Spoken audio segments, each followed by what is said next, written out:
It all started on a bus. Stop by your nearest public library or HART Transit Center, and that's the bookmark you can pick up for yourself throughout this entire month.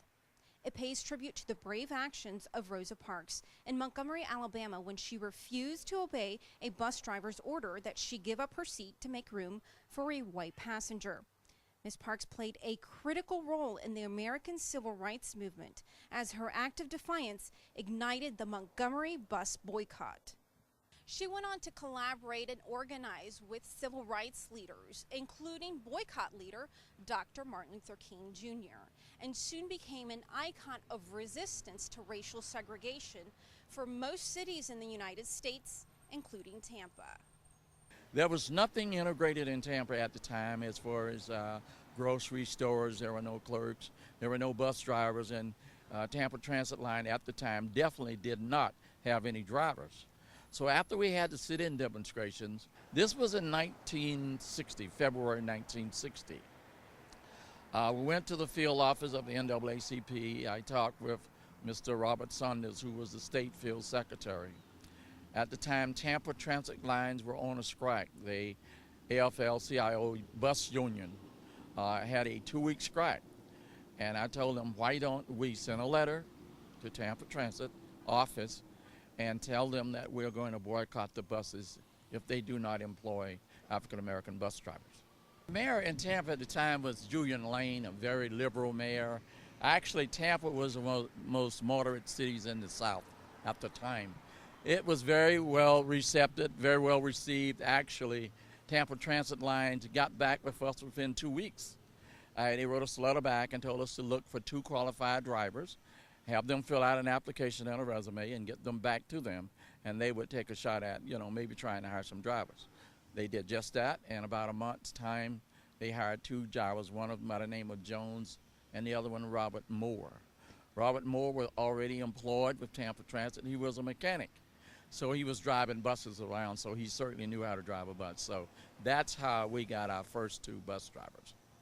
I think what happened when the mayor appointed the first biracial committee during the sit-in times, it actually spilled over from there, and they were able to create harmony as far as race relations, and it really helped the city of Tampa. Tampa Transit Lines was a privately owned bus company that dates back as early as the 1940s. In 1971, the city of Tampa took over bus operations until 1979. That's when Hillsborough Area Regional Transit Authority was created by Florida statute. In other cities, they had an ordinance against that, Tampa did not have that. And if you look at the Montgomery story and the Rosa Parks story, what happened there, the city, police department, and everybody was against it.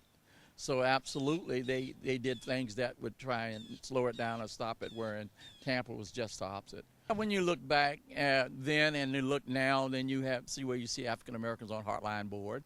And things have changed so dramatically. You can't believe, it looks like a fairy tale. My own kids can't believe what happened and the things that we had to fight against to receive what we call equal rights. So the stores, there was no job opportunities for any African American at the time. So looking back at that time, the sit-in demonstration changed all of that. And even myself, when I drove for Tampa Transit Lines, I think we even have an African-American dispatcher. So things have really changed, and I applaud Tampa for their stand on moderation. I recently met up with 2 incredible ladies. They are the 3rd of 4 generations who have been riding transit in Tampa since the early 20th century, and they tell us their stories.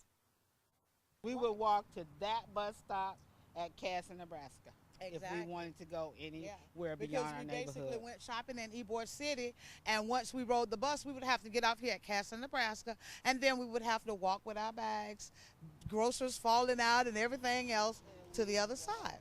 To the Garrison, because we lived in the Garrison area.